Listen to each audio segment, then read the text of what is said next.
Hello, folks. What is up? It's that time.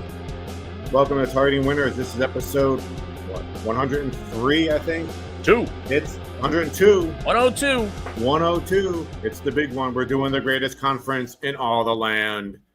The greatest collection of football talent ever assembled, the SEC. We did the MAC already. What are you talking about? That's right. We did the MAC. Pete may beg to differ with that comment there. Oh, yeah, he's up there in Big Ten country. He is. Yeah, that's still pending. We'll get there soon. I can't wait. Pending. Yeah, That'll be the Pete show. Tim and I are just going to sit back and have snacks and just let him go at it.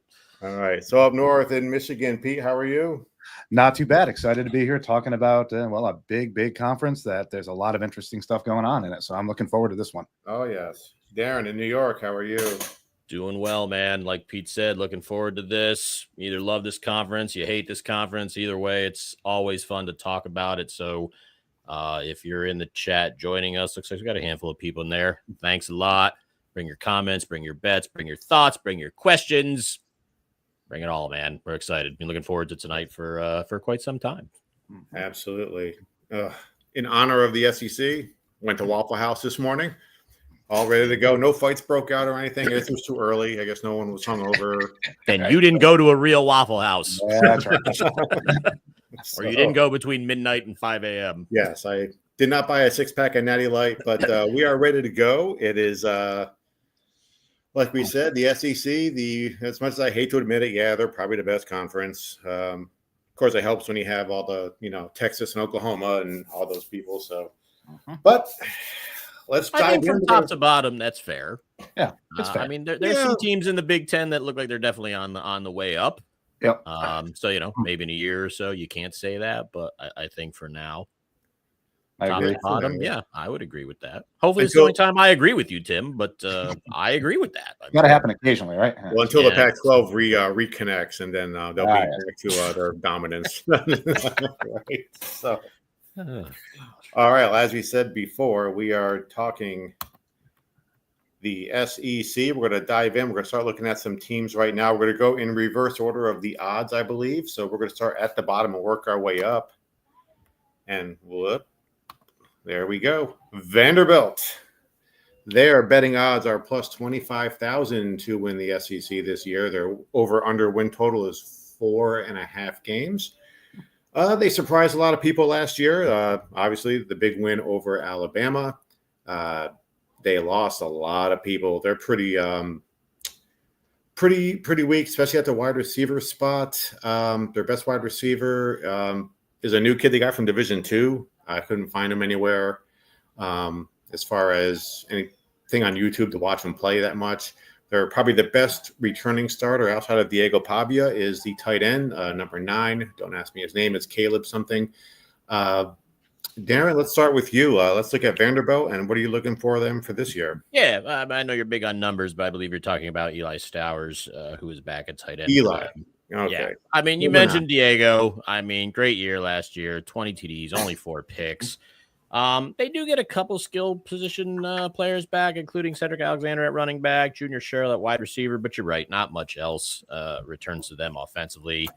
The O-line's only got one returning starter, so Javi, who tends to run a lot, may be running for his health more often than draw plays or whatever. But the one thing their offense didn't do was turn the ball over. They actually led the nation in fewest turnovers, so which probably led partially to their successful season. Defensively, they also took a huge step up. 2 years ago, allowing 36 points a game. Last year, only 23.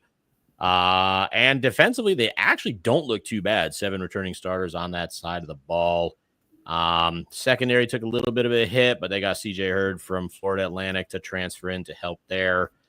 So I kind of like the defense. Like I said, that line worries me a little bit, but you had said, you got 25,000 at Hard Rock there? That's what I got down here, plus 25. Yep. Yeah, DK's showing 20,000, and that win total, DK's got a little bit higher. They're posting a 5.5, but it is juiced to the under. But that's schedule, man. And we're probably going to say this a lot because it's the Southeast Conference. Okay, fine. A lot of the schedules are tough. But, I mean, you look right there, home tilts, LSU and Auburn. Auburn's supposed to be pretty improved this year. But look at those road games. Holy mackerel. South Carolina, Tennessee, Texas, Alabama. No. I mean, even the non-conference against Virginia Tech, I mean, that win total, man, I don't know. I would kind of lean under here. I think FanDuel's got 4.5. Pete, you can verify that. They do, yeah, correct. Okay. Jeez, I don't. I mean, I'm a proud member of the Pavia Mafia, but if I'm feeling frisky and my futures portion of the bankroll is still good, I might take a little plus money on under 4.5. I mean, a lot went right for them last year. Mm-hmm. And I got a feeling they're not beating Alabama this year. No.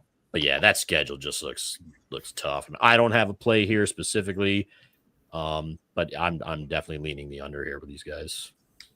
Peter? Yeah, I was thinking the same when I looked. I was leaning the under. I mean, Darren, what's on the screen right now is it, right? This schedule is freaking brutal. I mean, Diego's going to be fun to watch, so I think this offense will be interesting. The defense is not bad, so I think they'll keep them around, but I don't really know. I mean, this is the toughest schedule, I think, in the conference. So I think that's a real problem for this team. Unfortunately, I think the team's actually going to be okay, but that schedule is just a nightmare. So yeah, I was leaning 4.5. I think Tim, do you say you had 5.5, Tim? That would be.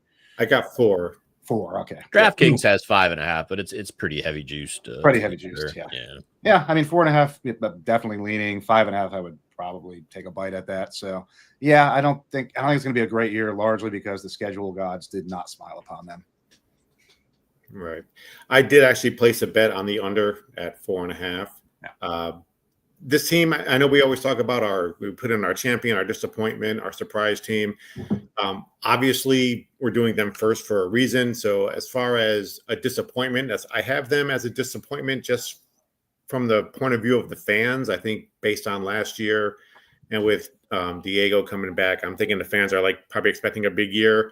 I don't even think they're going to get a bowl game. So from the point of view of a fan, there'll be a disappointment to the fan, not really disappointment to the casual, football, observer. Obviously, they're at plus 25,000 for a reason, but I think they're going to disappoint their fans a lot. I don't even think they're going to be playing in January. So, so I got under 4.5. It was at plus 150. Make sure I got that right. Yeah, 150 at the Hard Rock bets. So we're going to move right along. We're going to go into Mississippi State Bulldogs. They got one of my favorite players from my last year's favorite team. They got Fluff from University of South Alabama Jaguars to improve their running game. Their quarterback is coming back. He's got a little turnover-itis there. But yeah, they got a new offensive coordinator. Pete, I'm not seeing anything good with these guys. They are also at plus. They're at plus 30,000. I got here, and they got 3.5 wins for the over/under. Any thought? Mississippi State. Yeah, I mean, this is a team that I think is building. So I think they're going to be interesting. I think the up-tempo offense that they run will be fun to watch. I think they're a little bit thin in personnel. I think they're going to have issues because they're just not deep. A couple wrong injuries, and they're going to have a problem. That said, right, that 3.5 I like. I'm actually going to place a bet here and go over that 3.5 with one unit. That said, right, it's such a low number. I think it fits them because they've got a 5-week stretch on their schedule that is absolutely brutal, right? If you pop the schedule up there, I think it's I don't have it right in front of me. I think it's Florida, Arkansas, Missouri, Texas, and Georgia. I think are right in a row. That's going to be ugly, right? So that's going to be a real challenge for them. But I think there's enough other games there to get over that 3.5. So I think it's to me, it's a low number, but one, because they're good enough, because the offense could be interesting, I think they can do that. So I am betting the over 3.5 here. That said, overall, right, I don't think they're going to have a great year just because their schedule, once again, is not very friendly. So that's my thought. Darren. Yeah, I agree with Pete on that over. I did not play it, but I like that bet a lot. Blake Shapen is back. He only played 4 games. Before that shoulder injury cost him the year. I think if he stays healthy for full 12, 4 wins is certainly realistic. Tim, you had mentioned Fluff Bothwell, one of your favorite players. They also have one of your other favorite players, backup quarterback Luke Cromanoke. Oh, that's right. Yeah, your boy. I forgot. I got him written down I'm here surprised too. you're not all over Mississippi State. They got all your favorite players this year. But yeah, I mean, Pete mentioned it. This team was by far the worst defensively in the SEC, and I mean, pick a category. If they weren't in the bottom, they were probably second to the bottom. I mean, points per game, rush yards allowed, pass yards allowed. I mean, they only recorded 10 sacks. So yeah, I mean, the three of us combined, we only had 10 sacks less than the entire Mississippi State team last year. So yay for us.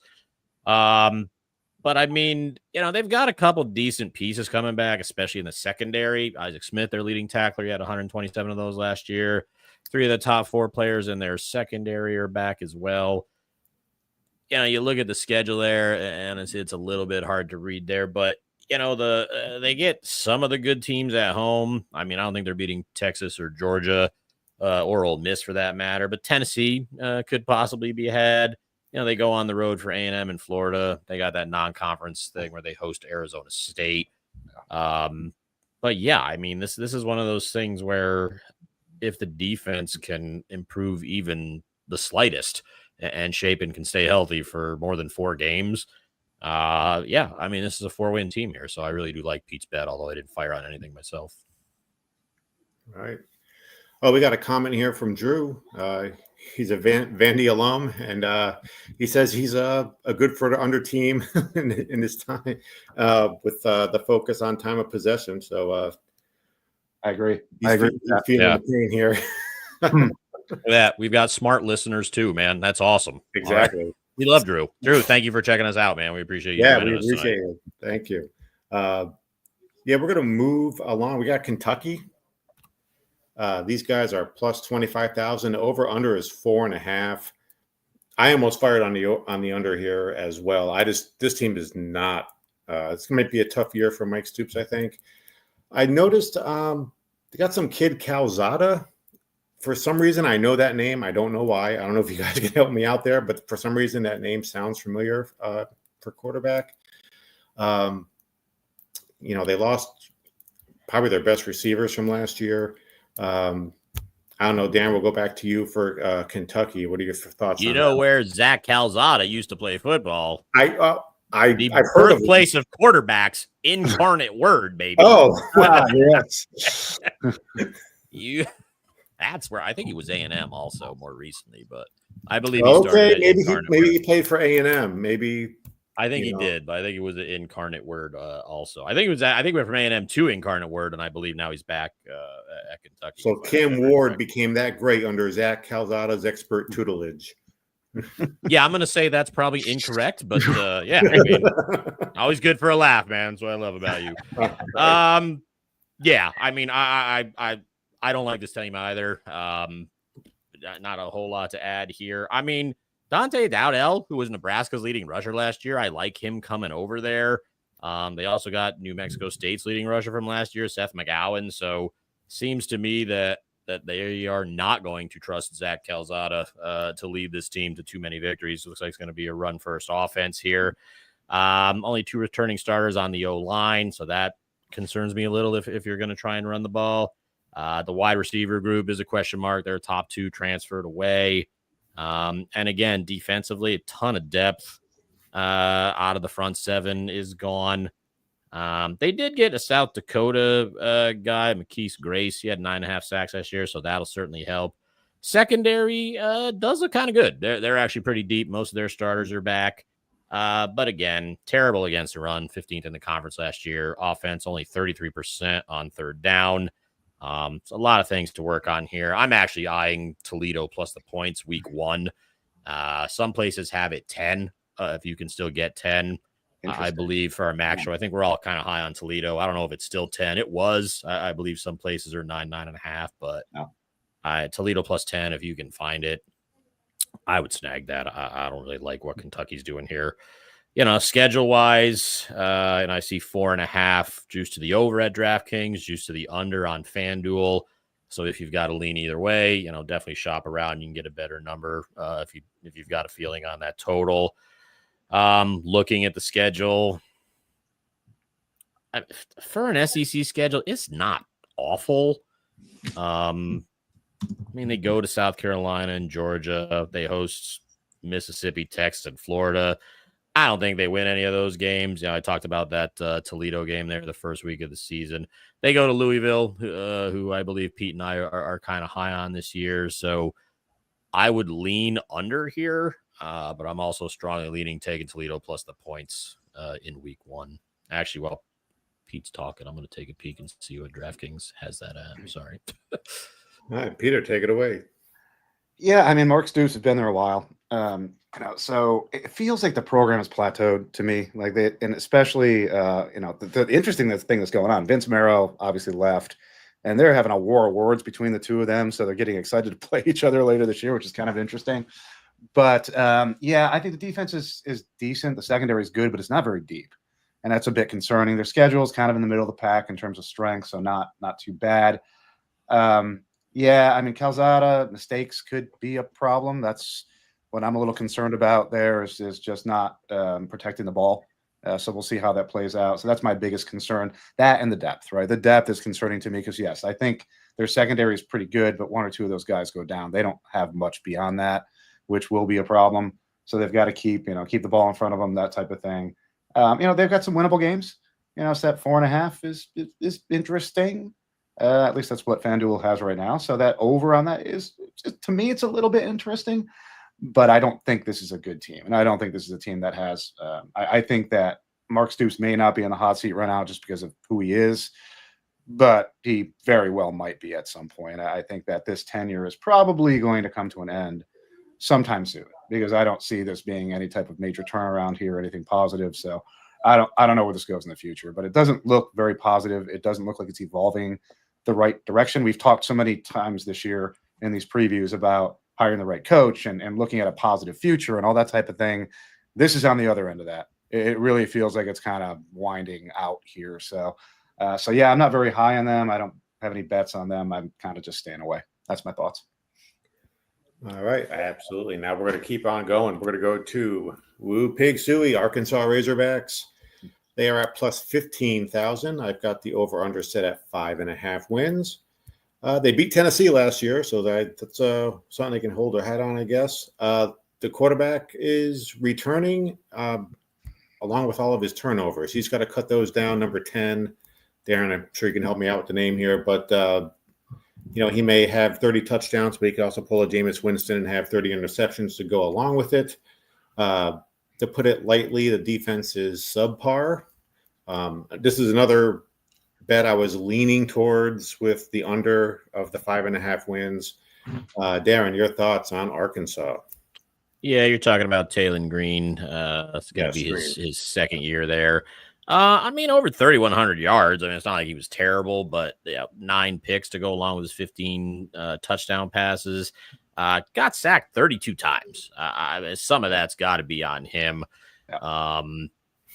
But again, I'm kind of a fan of anybody that's got a couple years with Bobby Petrino as your offensive coordinator. I mean, as long as he stays off the motorcycles and escorts. Right. I mean, this dude, he's a great offensive coordinator. So, and you talk a little bit about the offense. They lost, quite a few of their skill players, but I'm really intrigued by what they're bringing in. And I just kind of wrote this down because nobody's going to remember all these names.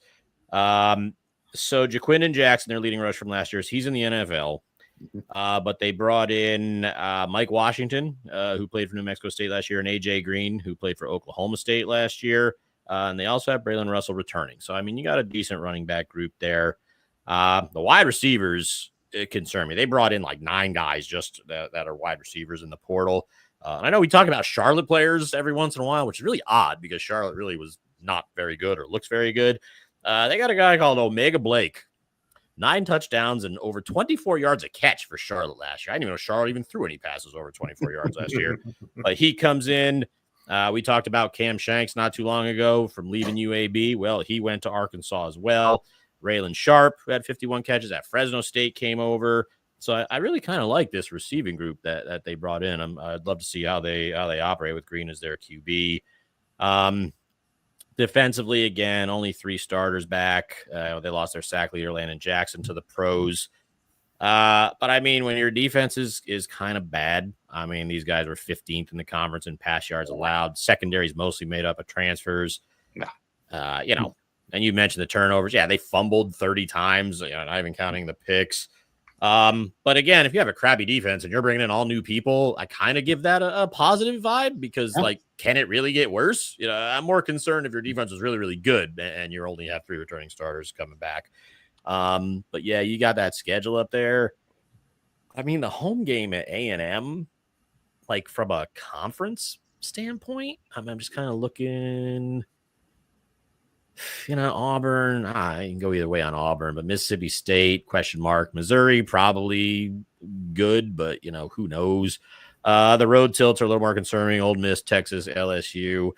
And then non-conference schedule didn't really do themselves no favors. 2 of those 4 games, they go to Memphis and they host Notre Dame. I don't believe we were really high on Memphis when we did that preview. But again, it's still Memphis. They might be okay. And it's at Memphis, so who knows if they could take that. But, yeah, Taylor Green's got to stop getting sacked. And, guys, stop fumbling the football, man, because I know, Tim, you're the turnover ratio guy. I didn't write down what it was, but, and, Pittman's always on the hot seat. I think we were all kind of surprised that he still had his job at this as we're sitting here recording this. But right now, I don't want any part of anything Arkansas in the futures market. All right. Well, actually, once again, Drew is high on Taylor Green. Super elusive, which he is. I mean, that's one thing.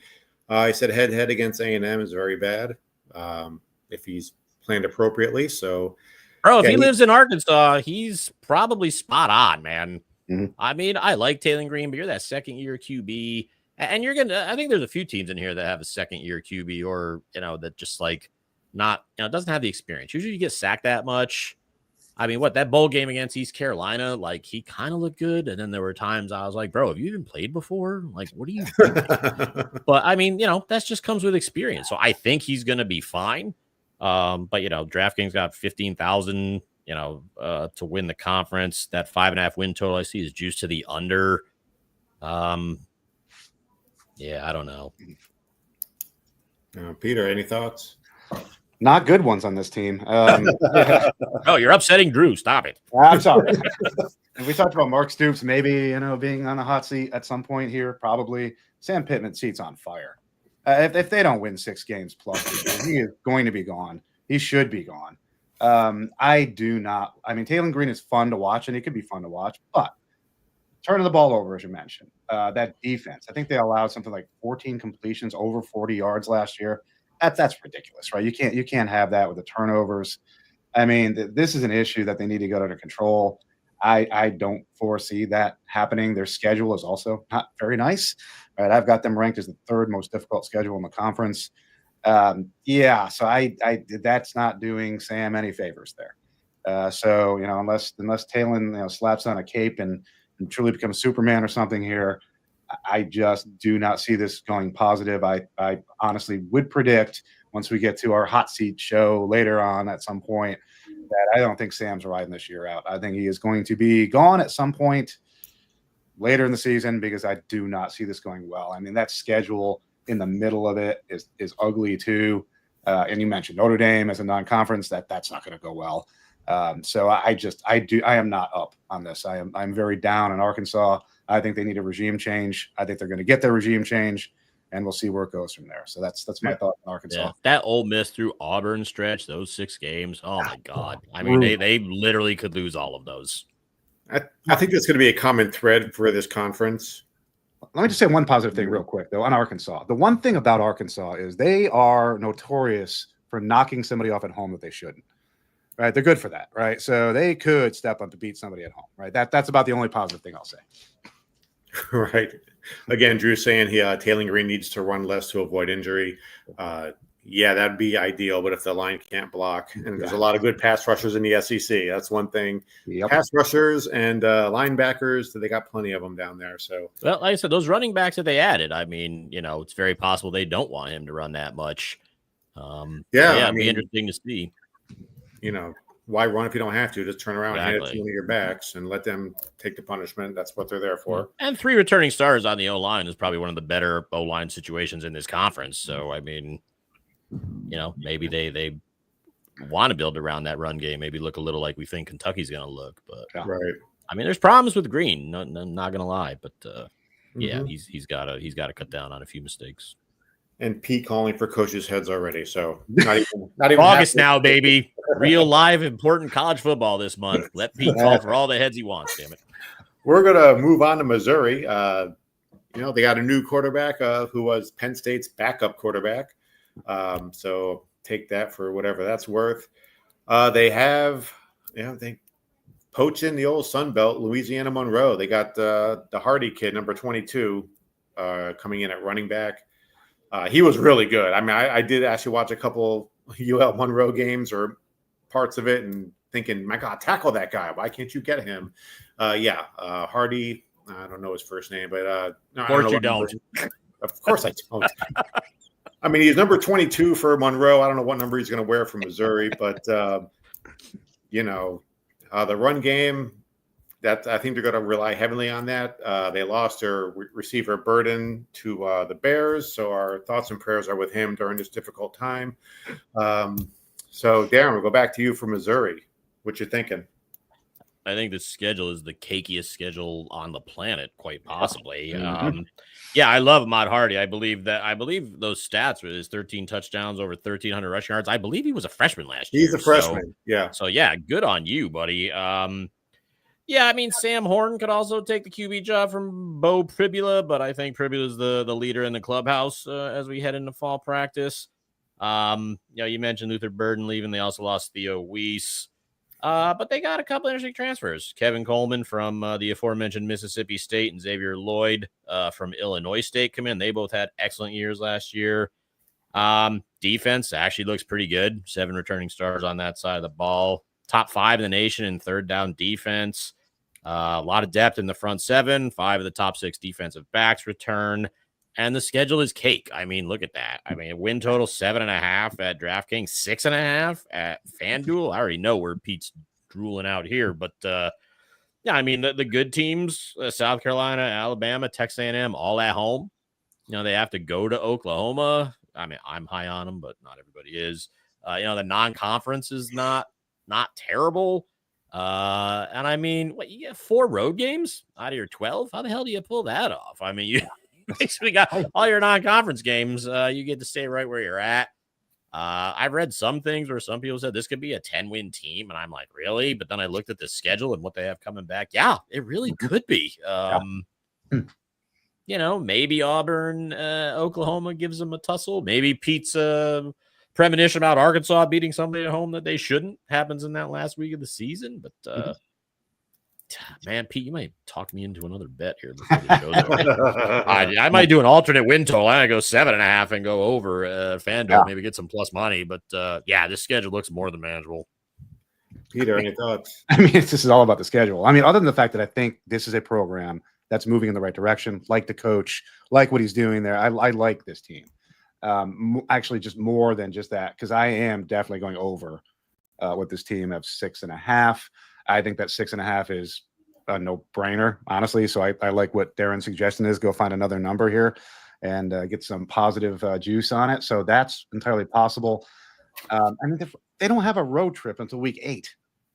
I mean, what schedule is that? I mean, that's I mean, they're going to gain momentum. Yeah, it's not like they don't have any tough games that early part, but they're at home, right? And so, Bama at home, great. Then you travel after that. But still, I mean, this team is going to be competitive. The biggest issue with them is that defense, right? It's a little leaky. They need to keep that under control. If they can, stop the leaks. I think this team actually has quite a bit of upside. They are, if a few things go their way, they could somehow stumble into the championship game. I'm not predicting they're going to do that. I'm not think they're going to get that far, but I could easily see them winning 8 games on the schedule. I would not be surprised at all. So to me, I mean, this is let's call it an easy bet from my perspective, because I'm a big under over guy, as we all know. I mean, for me, like this over on this is a no brainer to me. So I love it. I think the defense will be somewhat better, but it just comes back to the schedule. At the end of the day, the schedule is just a gift from above, right? So take advantage of it, prop up your program, win some games, maybe find a way to sneak into the championship game. Who knows? But yeah, definitely, I think it'll be a lot of fun to watch this year. So I am pretty high on Missouri this year and their future, actually. So I like this team. All right, so that's your bet. You did use the E word, Pete. What did I say? You said easy. Ask Tim how that worked out. So they'll win 2 games this year. I know. Yeah, they're done. Forget it. Not making that bet now. Pete just cursed the whole thing. God damn you. All right, we're going to move on to Oklahoma. Here's something shocking. Brent Venables has a good defense. So that's going to be the strength of the team. They are at plus 2,500. The over-under is set at 6.5 wins. Question at quarterback. They got the kid from Washington State. They were basically a Mountain West team pretty much last year, going from a group of 5 to the SEC. I think we started with Darren last time. Peter, on Oklahoma, any thoughts you have here? Yeah, I know that Darren and I are going to be on the opposite side of this one, which is good, right? I think it'll be interesting because I am not high on them. I'm really not. I think, I don't love their schedule. It's pretty tough. I've had them ranked number 4th in strength of schedule, meaning 4th hardest. So not great. Yeah, I think Brent Venables could find himself on a hot seat at some point. I don't think he is right now. I'm not predicting he will, but I don't think this season is going to play out the way they want it to. The non-conference schedule, fine. They're playing Michigan. That's going to be a challenge. I do not like the schedule. I don't think it's going to do them well.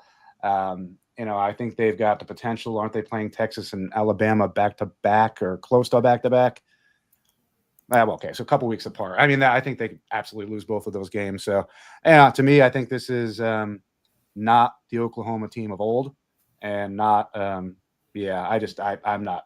have nothing on them. So that's my thoughts, Darren. I know you have a completely opposite opinion, so go at it. I do, but I respect everything you said. But just a couple things to keep in mind here.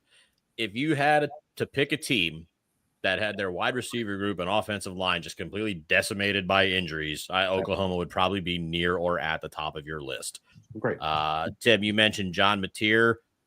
I think that dude's a huge upgrade over Jackson Arnold. I'm not going to slam Jackson Arnold because with all those injuries with the receivers in the offensive line, you can only do so much as a quarterback. So I'm not dumping on Jackson Arnold by any stretch. But, you're talking about a guy that accounted for almost 4,000 yards. What do you have? 29 touchdown passes, 15 rushing touchdowns. Mateer he's that dude.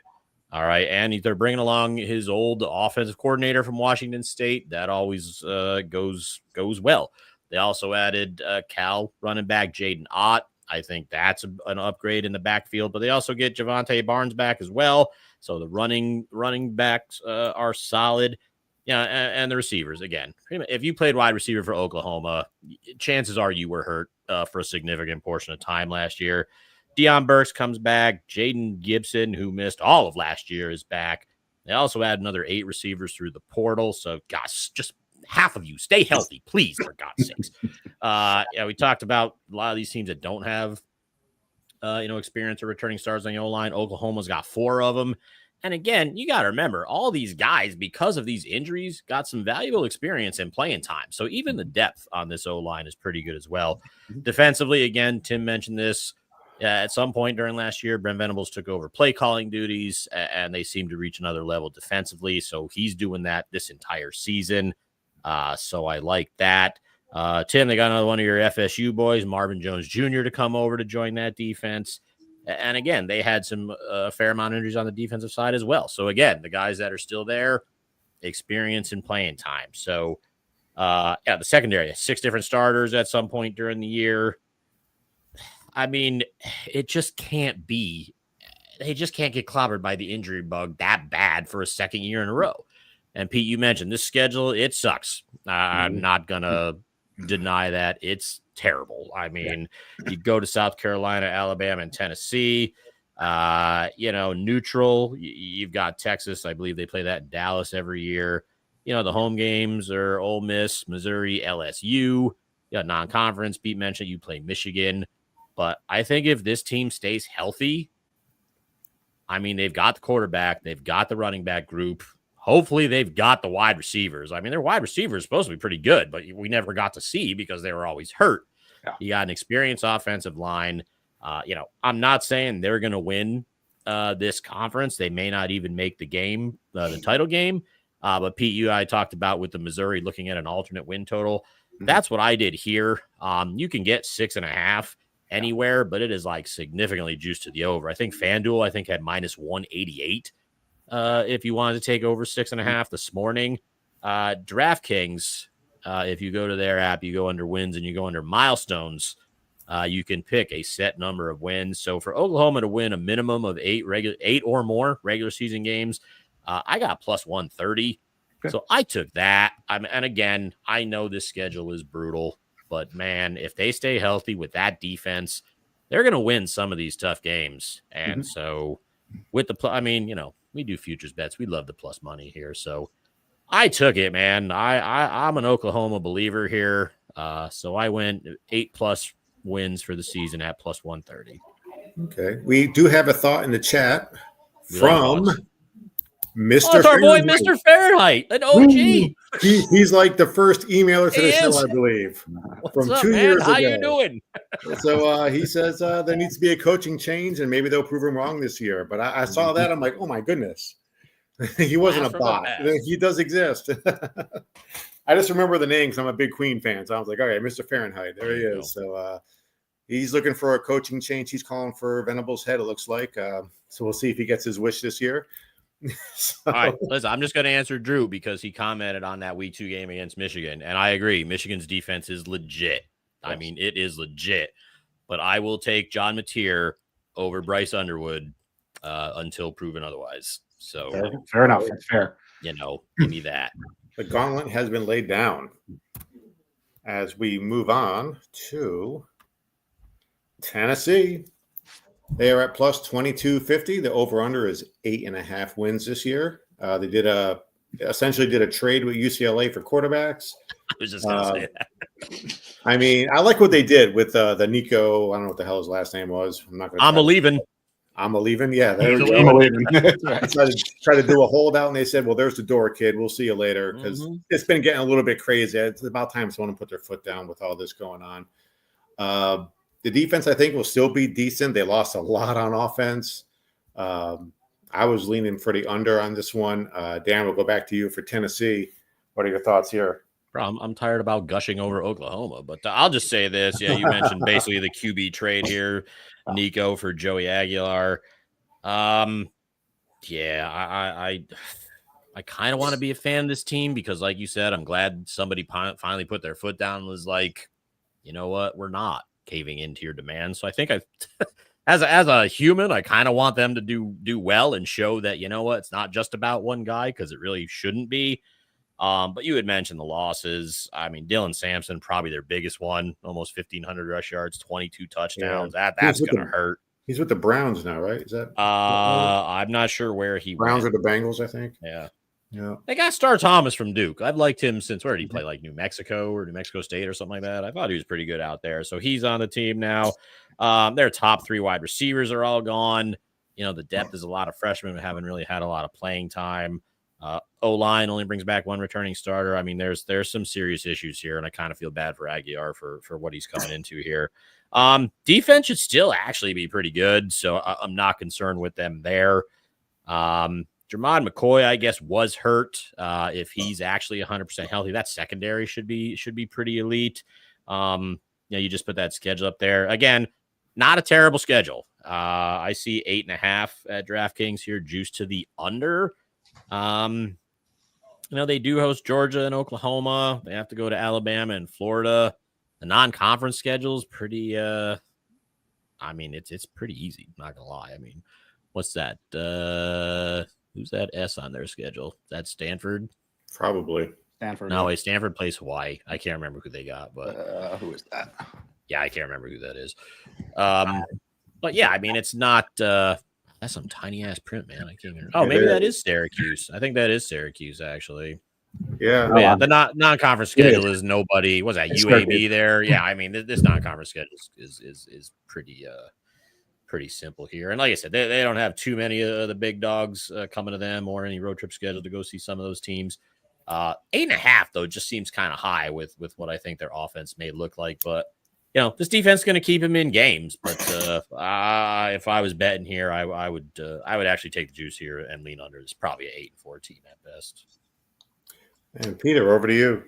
Yeah, kind of ditto a lot of what you said there. I mean, defense certainly is. I think their defense is good, and I think it will be good. They're going to pressure the quarterbacks. They're going to, so I think the defense is going to hold them in games. My concern is, right, you mentioned offense and turnover. They play a very high tempo, fast tempo offense. Yeah, if they can't stay on the field long enough, they're going to wear that defense down if they keep, 3 and outs and turning over the ball and God knows what. So that offense has got to come around. Now, that said, the schedule is also pretty cakey. Right, so it's leaning in their favor, no doubt here. Right, I've got this as the second easiest schedule in the conference. It's pretty straightforward, pretty easy. Home games, they got Georgia and Texas at home, both, I believe. Right, is that true? That's not right. Georgia's at home, right? They don't play Texas, so yeah. Georgia and Oklahoma are at home. Florida and Alabama on the road. Yeah. Okay, so that's yeah. So that's. I think the defense will keep them in games, no question about it. It'll just come down to what this offense can do. Right? Can you replace all these players? Can you be explosive? Right? Can you score? Can you stay on the field? Right? That's my biggest concern with the offense. If you can't stay on the field, that defense is going to get beaten down. So that's my biggest concern with them. Now that said, I do think that they'll be pretty good. I do expect them to be quite competitive. 8.5 wins is tough. I would probably lean, even with the schedule, under. I think. I mean, I'm not touching it, but I'd be slight lean under. They're going to be right around that number somewhere, right around 8, probably. I don't know, something like that. So yeah, they're not going to be a bad team, but I just think that they have some challenges on that offensive side that either we're going to find out pretty quick. If that offense, the new players come in, the offense gels early, it could be a pretty interesting season for them. If not, it's going to be a problem, right? So we'll know pretty quick. First 2-3 weeks, we should know on that offense. So those are my thoughts. Yeah, Drew chiming in. The August 30th game is Syracuse in Atlanta. That's why it's not in orange or the white there. Is that the College Hall of Fame thing or something like that? Okay. Good call. Yeah, that's what that is for there. So. Yeah, I think we're all down on Syracuse. I think, Pete, you have under Syracuse as a bet, right? I do. I do, yeah. So, very down on Syracuse, yes. So we're going to keep this moving right along. South Carolina. Interesting team last year right now. They are at plus 2250. The over-under is 7.5 wins. It starts with the quarterback and the offensive line. They do have a very interesting player at wide receiver. Surprise, don't know his name. Number 8. He's about 6'6". He's like, 250 or something, but he's a sprinter. He's like an all-conference or all-national sprinter. He's pretty raw, but, he's kind of looking – I'm not going to put – I have a question. Yeah. His height, his weight. He's a track star. Not his name. But you don't know his name. Interesting. Well, I don't really know his height. He looks like he's 6'5", 6'6". I mean, he's Thank you, Dr. Frederick. You see him walk by other players, and he's like here and here. It's like, but I don't want to put unrealistic expectations on him, but I mean, well, you could have just added Calvin 4 inches to his height for all you know. This guy looks. If he learns how to be a better catcher, I mean, he didn't have too many receptions last year, but I think I forget his name. Nick Harbor. There we go. All right. I got Drew helping me out here tonight. With all the Somebody's names. got to. There's too many kids. So we got Lenora Sellers obviously coming back. Darren, let's just keep on going with him. And South Carolina, what are your thoughts here? I like Lenora Sellers, man. Somebody mentioned to us a long time ago, I think when we did a preview last year, that to look out for this kid. He was going to be pretty good. And, dude, you rolled into Clemson.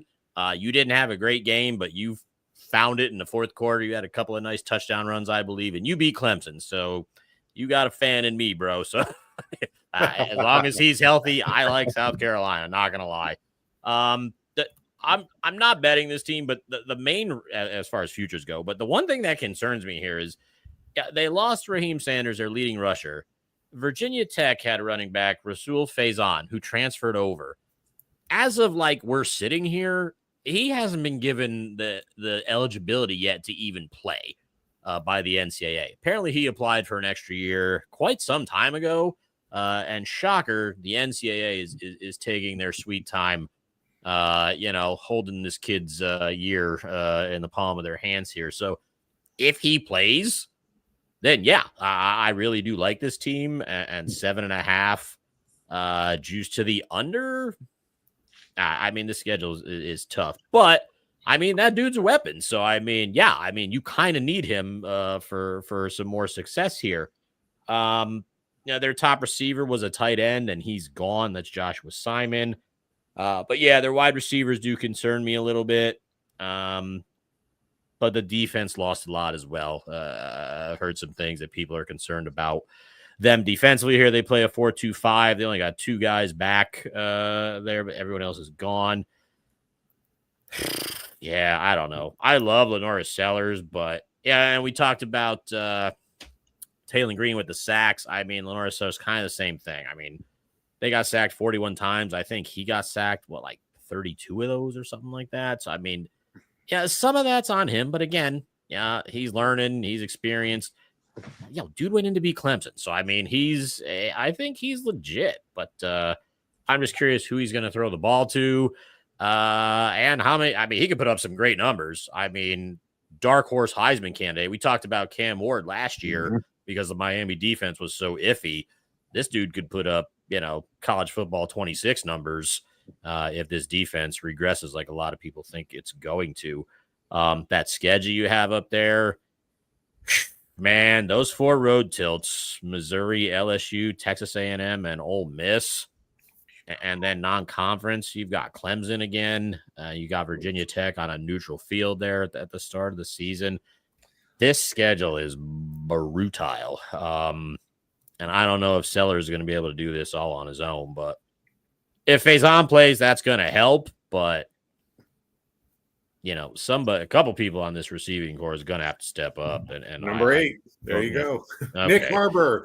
What's his social security number? I mean, you probably know that, even though you don't know his name. Schedule's tough, man. But I love Lenoris. If I'm betting anything on this team, it may be Lenoris Sellers as a long shot Heisman candidate. But that that's total. What Mr. Fahrenheit was back in the chat asking about what we thought. I agree with Mr. Fahrenheit then, because I mean he very well could, like I say, could be very similar to what Cam Ward did last year, putting up numbers because the defense, might struggle, to stop other teams from scoring. But love Sellers, not super high on the rest of the team, especially the defense. Anything additional, Pete? No, just want to ditto that. I mean, Sellers is fantastic. Absolutely, dark horse for the Heisman for sure. I mean, he's going to be fun to watch. I get that. I don't know what's going to happen with this team. I mean, the schedule's tough. The defense is a little thin, which concerns me a bit. Interesting thing for them, right? So if I had to bet on anything, I agree. It would be the Heisman. But through the year, one thing that's interesting about Shane Beamer's teams is they tend to peak late. Right. So as we get later in the year, right, forget what their record is. It'll be interesting to look at their matchups, who they're playing, what the over-under looks like, because this is a team that his teams tend to peak late. So I think it'll be interesting to bet on them later in the year with the individual games in those weeks. But as a, kind of from the conference perspective, I don't know. It's too much of an unknown, other than Sellers being fun to watch and quite exceptional. And who knows? Could be the Heisman winner. Yeah, I'm not high in that defense, and I think with the schedule, they're going to have some challenges there. So, yeah, other than that, Darren covered everything. Nice. We're going to start getting into the interesting part of the conference here. We're going to start here with Auburn. They're a very interesting team. They're at plus 2250. Again, the over-under is also at 7.5 wins. They got a quarterback from Oklahoma, looks like. The O-line should be really good. I like the Singleton kid from Georgia Tech that came in at wide receiver. The receivers look really good this year. I guess we'll go with Peter first this time on Auburn. What are your thoughts here? Yeah, so you're talking about Jackson Arnold, the quarterback coming in. Nice addition. I like it. You're right. That's a deep wide receiver room. Right. And so I think that's most certainly it's going to be interesting to watch them. With Auburn, there's always an interesting team to me. I have a hard time reading them. Like they never quite seem to be as good as I think they're going to be, or they just lose a game they shouldn't, or something happens with them. That seems to be the Auburn shtick to me. So they're a bit challenging in that regard. That said, I mean, their schedule, you have a schedule up yet? Not yet, but schedule is not terrible. I think that they are set up to be in a in a good spot, right? And I think they got Georgia and Bama are both at home. Is that correct? I wrote it down. I'm checking myself here. Yep, you're right. So that's positive. So yeah, I mean, I think the wide receivers are excellent, and the portal boosted that even more. Like Arnold at quarterback. So I think that absolutely, I would expect 8 wins, maybe 9. And we'll see how that plays itself out. So yeah, they're dangerous. They're a dangerous dog. Right, that's something with Auburn all the time. They're a dangerous dog. So whether Georgia, Alabama, they could win either one of those games. I don't expect them to, but they could. Right, that's kind of the way Auburn rolls. So I think they're an interesting team. And once again, I tend to want to bet them week to week. So I think they could do some interesting things at times, especially as a dog. But I don't have a play here with them. So those are my thoughts. Darren. Yeah, I mean, Pete summarized a lot of what I had written down here, and you also with the Georgia Tech transfer, Eric Singleton. I do like him a lot. Wide receiver group is strong, and I guess if they stay healthy, we'll see what Jackson Arnold can do. Actually, some healthy receivers. But if for some reason he can't cut it, I mean, Stanford's QB Ashton Daniels joined the team, and apparently Deuce Knight, from one article I read, he's actually the best of the 3. So while it's probably Arnold, I guess that's not set in stone. You had mentioned the receiver group.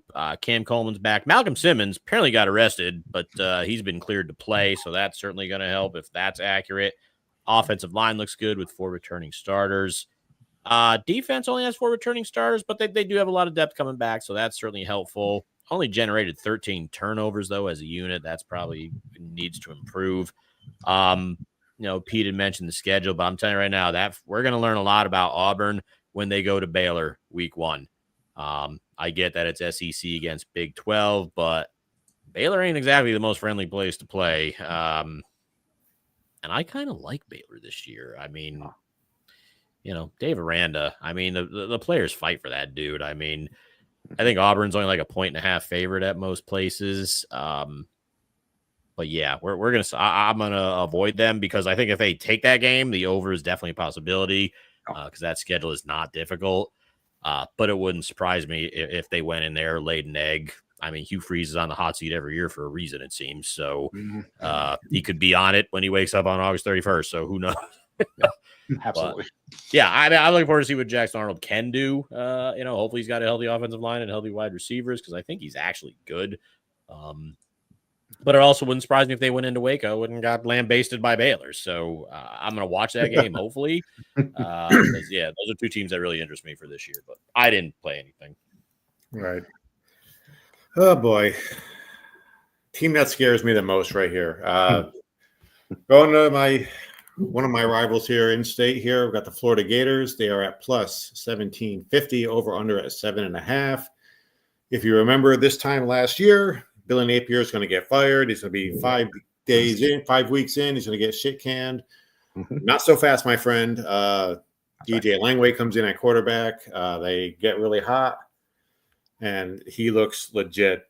He's pretty scary. I think the offense is just going to score a lot of points. I'm not sure about the defense. It's going to be good, but if your offense is scoring 40 points a game, they don't have to be that great. But I think they're going to put up some points. I think Langway, a lot of big plays. I think he's more with the short game is his problem. I think it's the long passes he's actually better at, or he's seen better. They seem to be more on target anyway. Pete, let's start with you. We got the Florida Gators. Your thoughts? Yeah, you started with something that I was going to start with, which is Billy Napier, because we were talking about him last year, and we did not expect him to make it through the season. And talk about a man who propped up a program. Right? He got in the fight. Yeah, got some of the right players. He's done a good job of recruiting, so I think his future classes look good.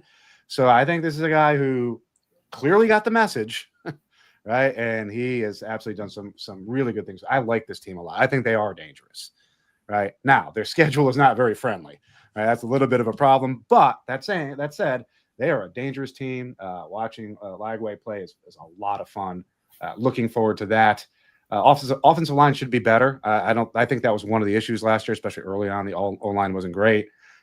I think the offensive line through the portal and such will be better, which then we're going to see even more out of Lagway, which will be great.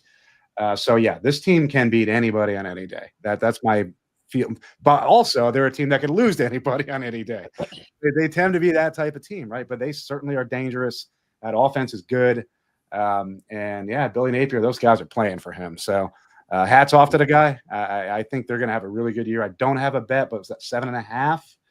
Yeah, I'm saying over. I'm so close to saying over. Oh yeah, I'm definitely leaning heavily over, if not betting it. I could easily see 8, 9. I could see 9. So yeah, I think they're gonna have a good year, maybe even better than the year we think they're gonna have. That would not surprise me. So. And a totally different message from last year, which is really, really quite interesting. So I'm looking forward to watching them. In the chat, they're saying DJ can be an issue. He's a problem. He's not an issue. He's a problem. For me, anyway. I do not want to listen to these Gator fans down here all year. Looks like I'm going to have to. I think, I was so close to firing on the over here. Darren, any additional thoughts on the Florida Gators? The only issue I have with this team is, can DJ Lagway make it through 12 games? He's got the shoulder issue. Then last week he's walking around in a boot. Apparently he was a participant in practice yesterday, but I mean not a full participant. So I mean, you saw it in the Georgia game. I mean, they were beating Georgia. He got hurt, and then it all went to hell. So I mean, this may be the one team in the conference where it is more reliant on one dude than anybody else. Pete touched on that schedule. Yeah, I mean, look at that schedule is awful. I thought Oklahoma's was bad. This might even be worse. I mean, Texas, Tennessee, Georgia on a neutral field. You go to LSU, A&M, Ole Miss. You go to Miami. You got Florida State. Well, all right, maybe not terrible for Florida State. Sorry, Tim, but I don't know what your team's going to look like this year. No, I agree. But again, not terrible. It's a rivalry. I mean, anything can happen in a rivalry game. So, I mean, if I knew DJ was going to play 12 games, yeah, I agree with you guys. I'd go over 7.5. Hell, that seems like cake. But I mean, it's juice to the under, and it's probably juice to the under for a reason, because Lagway, much like Carson Beck, probably hasn't done a whole lot since last year. First his shoulder, now it's his calf or leg or whatever. God, I just can't tie my money up and just be, hope that every week this guy makes it through every single game without something going wrong. But yeah, I mean, just like Sellers, possibly another dark horse Heisman candidate. I mean, he's awesome. But that schedule is not awesome, and he's not healthy, and it's August. So I have concerns. But yeah, if he's healthy, I like their defense as well. I think he makes that offense like one of the best in the conference. But I just don't know if he's healthy. So maybe Mr. Farright, DJ could be an issue. Maybe he meant his health. I don't know. But there you go. That's the only issue I see. But yeah, that schedule is brutal. But 7.5, if he's healthy, that's low. Yeah.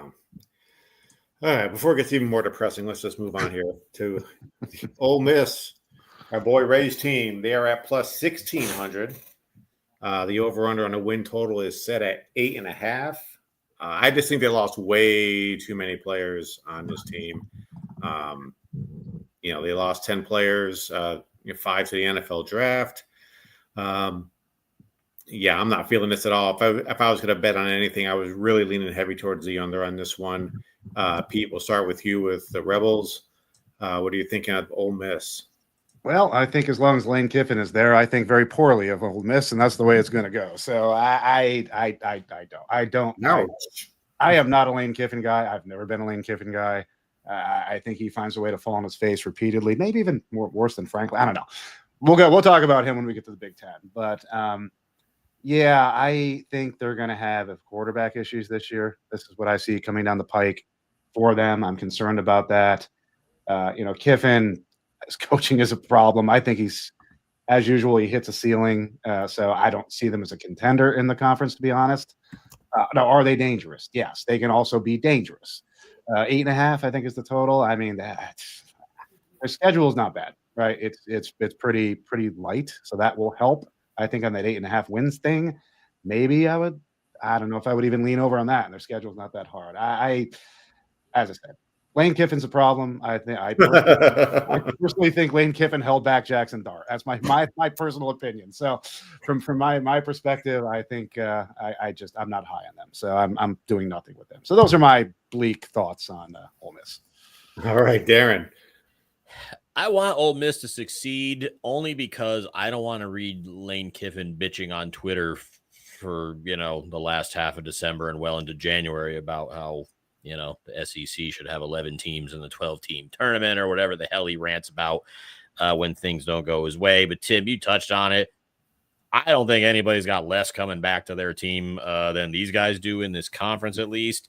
I mean, it's going to depend on how Austin Simmons plays. I mean, he's the dude now, so we'll have to see. But he does not have a lot of help around him. All these running backs are new. One wide receiver, Caden Lee, and their tight end, Daquan Wright. They're the only two guys that caught a pass that are coming back. It's only one returning starter on the O-line. And the defense was really, really good, but they only have two returning starters, one D lineman and one linebacker. And the secondary is all brand new. I've said it before. If you had a really good defense and you lose just about everybody, I worry. So I worry about this defense quite a bit. They led the nation with 52 sacks. They're probably not approaching that this year. And you got that schedule up there. Like Pete said, schedule's not terrible. The road games, Georgia and Oklahoma, Florida, South Carolina, and LSU come to them. The non-conference game against Tulane, kind of looking forward to that because I think we all kind of like Tulane. They just seem to reload all the time. But yeah, just so much experience lost here. And yeah, we don't know what we're getting out of Austin Simmons. So what'd you say? You had 8.5. Yeah, I see 8.5 actually juiced to the over at FanDuel, but it's evenly priced on DraftKings. I don't know, man. Kiffin's gonna pull a Mario Cristobal. I mean, what they lost to Kentucky last year at home. I mean, there's Pete. I think you pegged it. There's gonna be a game here somewhere where Kiffin's gonna Kiffin, and Well, it looks like former Giants quarterback Daniel Jones has entered the chat. That's our boy. That's our boy Ethan. He said he was gonna comment. That's Ethan. Hey, and now my Colts quarterback this year, probably. So very excited about that. We'll see what he can do. On the Colts now. He's going to be our starting quarterback, probably. That's good for you. Great. It's better than Richardson, who wants to not even be out there. I don't know what's up with him. We're not talking about the NFL here, but I will take Danny Dimes. Fine. We're going to move on to Texas A&M plus 1,400 to win the SEC. The over/under is 7.5. I have a couple plays on this one. We'll get into it after you guys make your comments, but I have start here is the offensive line and the running game, and also they have a dynamic quarterback, Marcel Reed. Darren, your thoughts? Texas A&M. Yeah, I mean, Marcel Reed, I know you have him to win the Heisman, I think plus 4,000. Yep. Pretty decent freshman year, man. He looks like he's ready to take that next step. You touched on the running backs. Le'Veon Moss, according to the coach, he's a full go after suffering a leg injury, so that's helpful as he had almost 800 yards and 10 touchdowns. Amari Daniels is also back. And that O-line, you said also, they return all 5 starters, so offense looks really, really good. Other than wide receiver, your top 5 pass catchers have all left, so Marcel Reed's got to find somebody to throw the ball to. A couple interesting transfers. Mario Craver from Mississippi State, Casey Concepcion from NC State. We'll see how they fit in. The D-line loses quite a bit of starters and depth, but the back 7 actually looks pretty good. Ton of portal ads on that line to hopefully compensate for that. Their thing is that I don't know how much they're going to put into Marcel Reed's hands. I saw an interesting stat while I was studying this team. When they rushed for 170 yards or more, they were undefeated, 6-0. They rushed for less than 170. They were 2-5. So I don't think it's secret what this team is going to try and do. The schedule, I don't know if you got that schedule. Put that schedule up there. Oh, there we go. Yeah. Again, not terrible. I mean, Florida and South Carolina come to them. They do go to LSU, Texas, and Missouri. That could be a problem. And they go to Notre Dame. I mean, I think Notre Dame went to A&M and won last year. I think Notre Dame's actually better. So, what do they have for odds? Hold on 1 second. I see 15-1 here. Yep. There's differing win totals here. So DraftKings has 8.5 juice to the under. FanDuel's got 7.5 juice to the over. I don't think that schedule's terrible. I would consider leaning the 7.5 and going over at FanDuel. I don't feel confident enough to take 8.5 at a nice plus number. I'd be all right laying at 7.5. I think this is an 8-win team. All right, Peter. Before I say that, just real quick with reading Danny Dimes' thing here. Let's go Jackson Dart. I gushed over Jackson Dart last year. Yes, you did. He is going to be excellent for the Giants. I really do long term. That was the right pick. I'm very excited for your team. All right. So moving forward, right? How many Ole Miss overs did you bet last year? 5. Jackson was serving them up on a platter. Every other week, I'm taking Ole Miss over the total. I think a couple times they got it on their own. So, yes. So hang on. Watch Jackson. We're good. Everything's good. Anyway, yeah, A&M. Good team. I really like this team, actually. Quarterback, obviously, Marcel Reed is awesome, and he'll likely only get better. The nice thing about this team, right? So, they had obviously some holes in their game, offensive line and such, I think was a bit of an issue, but I think they upgraded it. And this is one of those schools that draws talent, right? So there's always new talent coming in. They can recruit talent. They can go to the portal and get talent. So they can plug holes pretty quickly. We've been talking about the lesser conferences who are bleeding these players out. Well, some of those players are bleeding into these teams, and they're picking up some really good talent. So I think the O-line will be better. I'm up on this team. I'm that 7.5. I think certainly I like the over on that. I'm not playing it, but I'm leaning that direction. I do like the over. I like what this offense is going to do. We'll see what the defense can do. Yeah, their schedule is not easy, but it's not ridiculously horrible either. So I think it's manageable. Right? I'd call that a manageable schedule. So yeah, I'm actually pretty high-ish on this team. I don't think they're going to win the conference, but could they be in the conversation? Perhaps they could be. So they're good enough to do it. They got the right quarterback to do it, no doubt. So it'll be interesting to see, does he have enough help? Right? I mean, Marcel's going to be running around doing his thing, and does he have enough help? That's what'll be interesting to see. I mean, they're bringing enough good talent in, so he should, but until we see it, we don't know. So those are my thoughts on A&M. Okay. Well, you guys are high-ish. As Darren mentioned, I have Marcel Reed to win the Heisman at plus 4,000. I am betting the over, 7.5 wins. I am betting them to win the SEC at plus 1,400. I love the running game, love the O-line. Marcel Reed, it's now his team, where last year he kind of, what's his name? Wegman came in, number 14. There you go. What's he majoring in? Because we know you know that too. Middle Eastern philosophy. But your degree's in, isn't it? Now he's got we talked a couple years ago about Washington winning the Pac-12 when it existed. If the defense got just a little bit better, they're going to be formidable. Marcel Reed, if he just gets a little bit better with all the talent on this offense, the defense is still solid. I'm just predicting, for some reason, I'm just feeling this is going to be a very special year for Texas A&M. It's going to be one of those, they'll look back years from now, hey, remember that team from 25? How awesome were they? I think Marcel Reed's QB rating was probably about 60, 58. If he gets to 68, 70, even if that's not really tearing it up, I think this team is just going to take a big leap. I got them to win. I may even later on see what the line is for them to win a national championship. I just think I'm just very high on Texas A&M. So there, I don't know if you have any thoughts on there, if you want to tear me apart, but I think this is the team. No, I like him too. They could be. They absolutely could be. I was really doomed. I was hoping you guys would tear me apart a little. Are you just looking for us to argue? I haven't bet him to win the whole damn thing, but I like everything you said about the team. If the defense comes around a little better, and Marcel just one notch up, they absolutely. Yeah, if his QBR goes to 90 or something, they're going to win. Yeah, right. They win, but I don't think it'll get that high. But if it gets into the 70s, mid to high 70s, yeah, he'll win the Heisman for sure because he can run all over the place, and the running game and the O-line. And not only are they all returning, they're all massive. Go figure. People in Texas are huge, so that's Texas. You can't throw a rock without hitting a 300-pound lineman somewhere. So. But yeah, that's throwing rocks at 300-pound linemen. That's would not recommend throwing rocks at 300-pound linemen, unless if you can run really fast. But some of these guys are pretty fast themselves. So, survival tip from us: do not throw rocks at large people. Yes. So we're going to move on to LSU plus 700. The over/under is 8.5. They probably have the best returning quarterback. That's a big thing. With Nessmeyer, a lot of people are saying either him or Manning are going to be the top quarterbacks in the draft. They tried to improve the defense a little bit. They got Patrick Payton from FSU. I don't know. He was really awesome. Then they gave him some money and he wasn't awesome. And I think he got even more money from LSU. So let's see how that works out.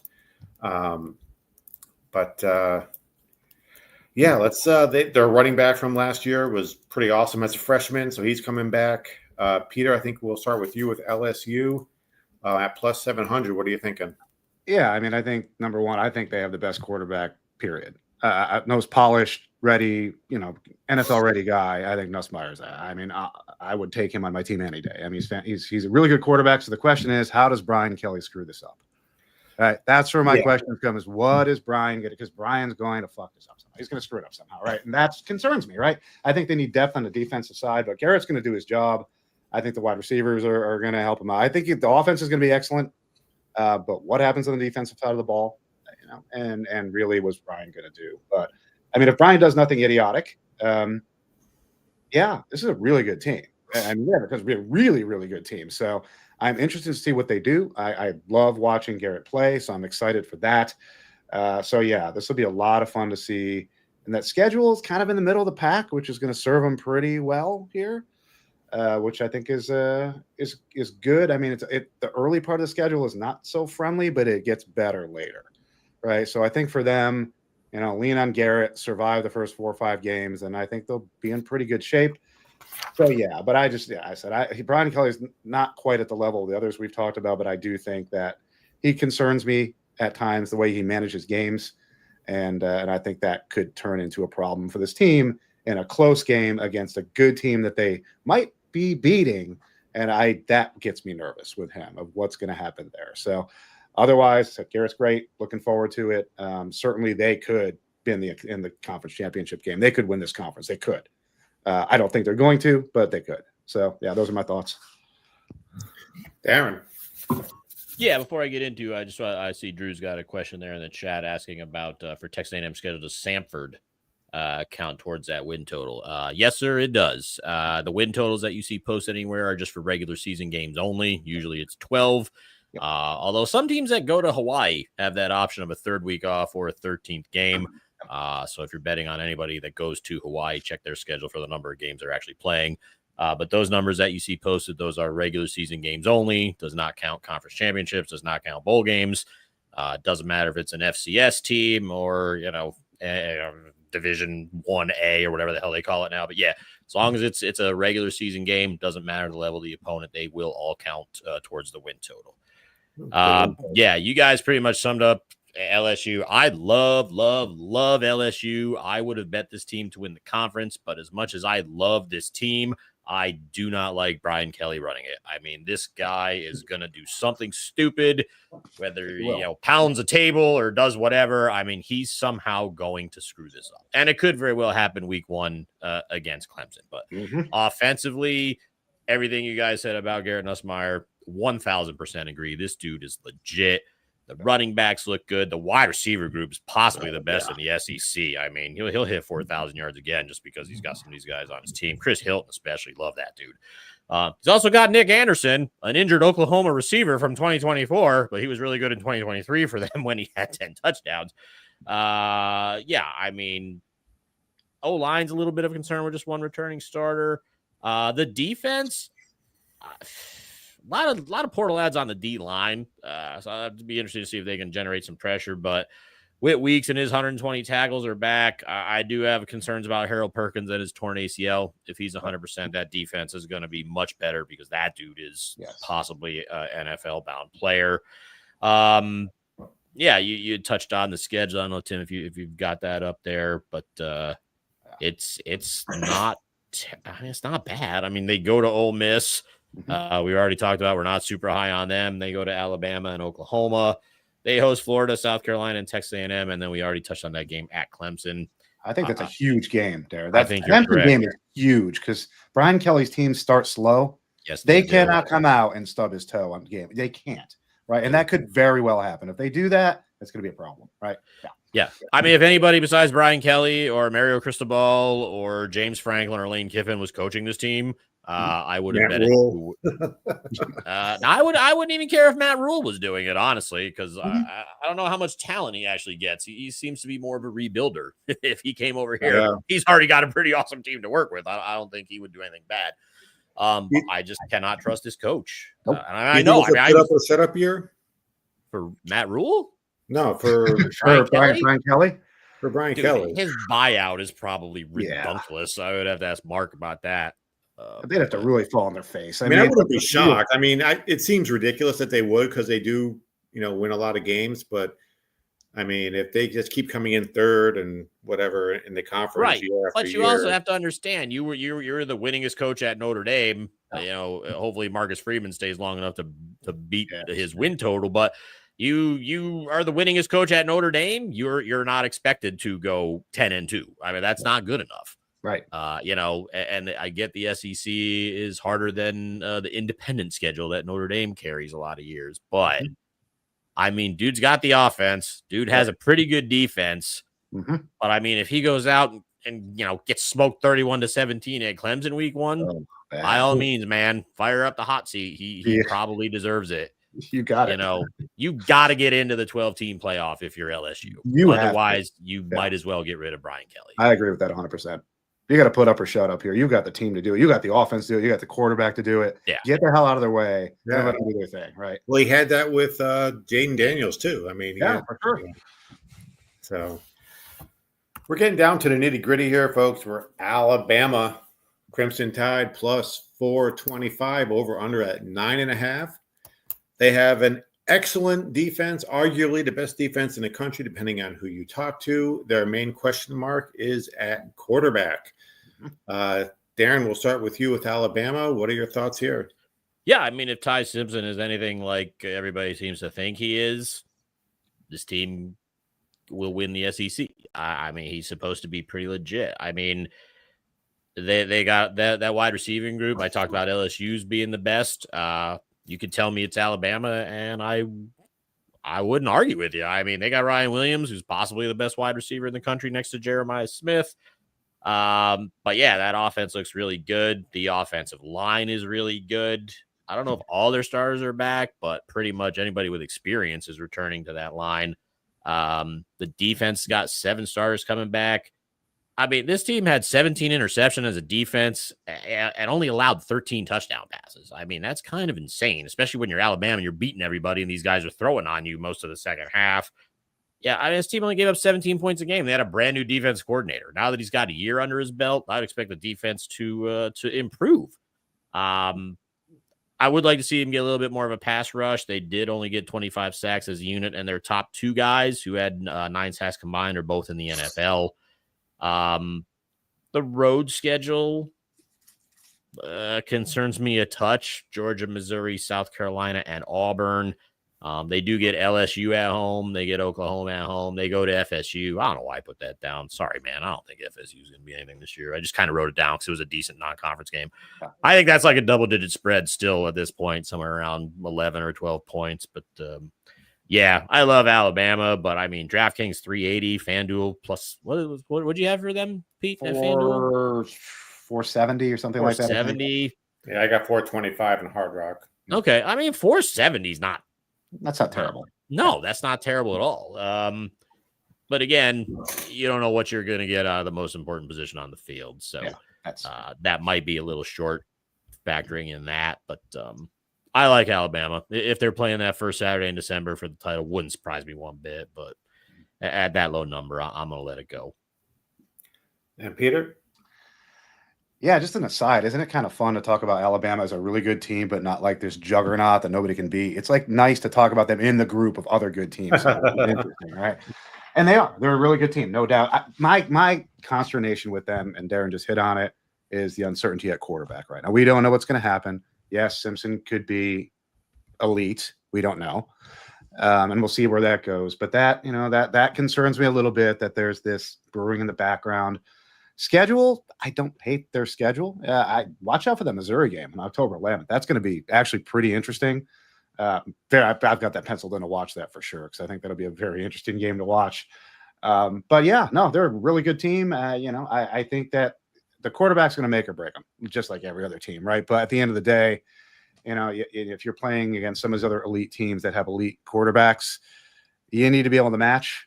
And I don't know if I can't say that they're going to, right? I mean, obviously, like, Nussmeier or Manning or something. Okay, I feel you're matching, right? That makes sense. I don't know if they have that. If they have it, great. If they don't, they could lose a few games this year. I mean, what's over unders 9.5, I think. 9.5, right? Oof, man, I got 9. I see 9.5. 1, 2, 3, and Wisconsin's hot garbage. Florida State's hot garbage. There's 1, 2, 3, 4. I mean, okay, I don't know. Maybe over. I'm not really sure. I wouldn't touch that, but they're going to be a good team. It just comes down to quarterback. So those are my thoughts. Okay. Getting down right to the end here. We're going to Georgia, plus 325. Over under also at 9.5. They have a very good defense. Their only question mark is at quarterback. I wonder if you heard that before. And they do have some losses on the O-line as well. But we'll start with Peter with the Bulldogs. What are you thinking here? I mean, to me, they're the team that replaced Georgia. Georgia replaced Alabama as the team that just gets loaded and reloaded and reloaded. I mean, the talent they bring in, like elite recruiting, right? So the NFL pipeline they have. I mean, they're avoiding. They're not. What's that schedule? They're not playing. I have written down. I want to check it. A&M and Ole Miss. Is that correct? I think they. I see Ole Miss. I don't think they have A&M. They don't have A&M, right? Yeah. No. So so that's a good miss for them. I mean, the schedule I think is actually pretty favorable for them here. So that's a good thing. So the question, and I actually trust Kirby Smart for the most part, unlike some of the others I've talked about. I think he runs a good program, and he generally doesn't stub his own toe sometimes, but not like the levels of the Cristobal's and Franklins of the world. So there's a couple of obviously a couple big games here that are going to turn this thing. But what's over under 9.5.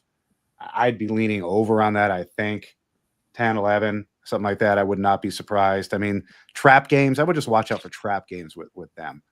Right. Obviously, the game will be interesting this year. Yeah, I mean the Texas game, clearly, the way that thing went twice last year was rather interesting and not very good for Texas. So I don't. So I mean, obviously the man knows how to scheme for good teams, slow them down, and create problems. And I think that he's very good at that, and we're going to see that. So that's that game way late. It's way late in the year. I think is interesting. So Florida game might be interesting. So there's some interesting games coming up for sure. But they're going to be a really good team. So it just comes down to these couple of big games they have. Do they find a way to win them, or don't they? Right. But most certainly, I think they'll be in the championship game. I would bet on that they're going to be in that game. I think that pretty comfortable with that. Will they win it? It depends who's there. If there's Texas is there, I hate to say it because I like Texas a lot. They seem to have their number. They might find a way to beat them again, and I'll have to watch that again. Yeah, they do. I think Texas has a better quarterback now, though, than they did before. That's my opinion. We'll see how that plays. I said that before last year as well, so we'll see how that plays out. But Georgia's going to be a really good team. Big shocker there. So those are my thoughts. Okay. Yeah. Well, I guess we'll get to Texas obviously in a minute. We only have one team left after this one. We'll look at the Texas. Bro, do I get to talk about Georgia, or are you just done? That's right. I can leave. I can go take a nap or something. It's almost my bedtime anyway. I could use the pizza. Can you grab us one? That'd be great. Yeah, sure. I mean, Tim don't need me to talk about anything. Yeah, I can go get us one. Yeah, go ahead. Forgot. Place in town's not very good for pizza, but their wings are decent. But anyway, I digress. Yeah, I mean, the good thing is I don't really have to say much because Pete kind of pretty much covered everything here. I'm not going to – I've read some things where like, well, Gunnar Stockton, I don't know. Is he any good? Dude, the guy played a half against Texas and a game against Notre Dame. I mean, can we please stop beating up on a guy who played against two of the best defenses in football last year? Yeah, he's not going to throw for 500 yards and 5 touchdowns against either of those defenses. So let's cut him some slack. My concern is if he's not very good, they don't really have anybody behind him who's worth a damn. So, I mean, Gunnar, this is your team, baby. Now's your time to shine. But yeah, I mean, Georgia's a program now. They just reload. I mean, how many years in a row did they lose so many people to the NFL and a lot of them on the defensive side of the ball? It's just ridiculous what the team puts out there year after year. 9.5 juice to the over. Don't care. This is a 10-win team. Anybody decent in this conference comes to them. Alabama's a home game. Ole Miss is a home game. Texas is a home game. Florida's a home game. I mean, the road game against Tennessee, I mean, maybe that's the toughest one, but I don't really think any of us were super high on Tennessee. Even the Georgia Tech game, I mean, that was a great game. Last year was like 8 overtime, 7 overtime, something ridiculous like that. So yeah, that'll be a great game to end the season. But by then, it's probably a 10-1 team. So at that point, you're kind of in the playoff anyway. So not getting into all the players or anything. But yeah, I mean, this team's legit. I mean, they're going to be a double-digit win team. I don't know how high the juice is. I didn't take a peek at it, but I don't know if I would go 10.5 over an alternate win total because I can't fully trust Gunner, although I think he's better than what he showed against Notre Dame. But I mean, he did. I mean, didn't he come in and beat Texas? I mean, let's give him a little bit. Let's give him a little bit of credit. I'm not saying I'm ready to throw my money behind him and let it sit there for 4 months, but I don't understand some of the articles I've read where the hate's coming from. I mean, let the dude play first before you start hating. But yeah, this is a double-digit win team. Yeah, but I don't like betting anything like juiced highly to the over, but I don't feel confident in going over at plus money at 10.5 either. So, but like Pete said, they should be in the conference title game. They'll be in the playoff, probably win a game or two if they're in the Final Four. Wouldn't be surprised. Right. Okay, and last but certainly not least, we have the Texas Longhorns plus 250. The over/under is set at 9.5. Like Georgia and Alabama, they have a very stacked defense, one of the best defenses in the country, depending on who you talk to. Their question mark is not at quarterback. They have some kid named Manning. I guess he's got some lineage and some pedigree there. They think he might be pretty good. Darren, let's start with you this time. We don't want to leave you out, so we'll give you. It's fine. You can. Maybe I have nothing to say. No, I as much as it pains me to pick a favorite as a team to win their conference, I think this is Texas's conference. I don't want to say I'm fully aboard with Arch Mania, but I'm pretty damn close. I mean, we saw some games last year where he does add that running ability where Quinn Ewers was basically a statue and couldn't move if you set him on fire. Some Texas fans probably did want to set him on fire, but that's illegal. Don't do that. But yeah, I mean, I don't see anything really with this team that I'm not a fan of. I mean, you lost some wide receivers. Okay, that's fine. But you get Ryan Wingo and DeAndre Moore back. You got some really awesome freshmen coming in. Khalil Lockett, love that dude. Can't wait to see what he does on that team. Tight end is deep. They got the guy from Cal, Jack Endries, who had over 600 yards last year for Cal. Offensive line maybe is a concern with only one returning starter, but it's Texas. I mean, how many times we talk about last year? Ohio State's got a questionable offensive line. Last I checked, their season ended pretty well. Yeah. So I don't worry about that. The defense is ridiculous. Anthony Hill Jr.'s back. Brad Spence comes over from Arkansas. Secondary has a couple losses, but they still got Malik Muhammad, Michael Taffy, Jalen Gilbo. I mean, there's really no weaknesses here. I mean, maybe the middle of the defensive line, but they brought in a guy from Syracuse, Travis Shaw from North Carolina, Cole Brevard from Purdue. I just don't see how this team is not going to possibly be in the championship game this year. I mean, they've been close the last couple of years. Yep. I mean, lost to Ohio State in the semis last year, lost to Washington in the semis the year before. Yep. It's time to I don't want to go out and say, if there's always a team that we say, if not now, when. I think we have that for Penn State because they seem to be following the mold of 2024 Ohio State and 2023 Michigan. But this kind of might be my team where if I say, well, if not now, when? I mean, you've got all the pieces.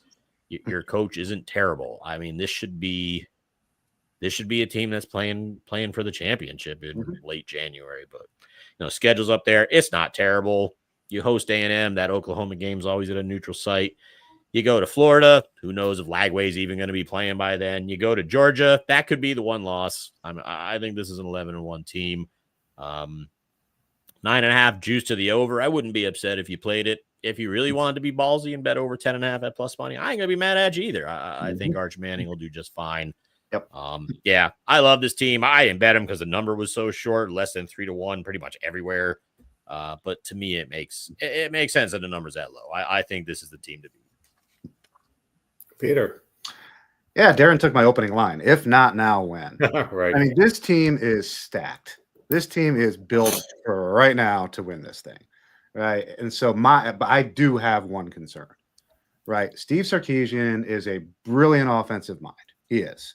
However, with that second Georgia game, it totally let me down because he couldn't figure out how to scheme around that for some reason. That should be his wheelhouse, and he couldn't do it. So that concerns me, right? It concerns me that when they get into a game like that against another powerhouse, that he might be the Achilles heel.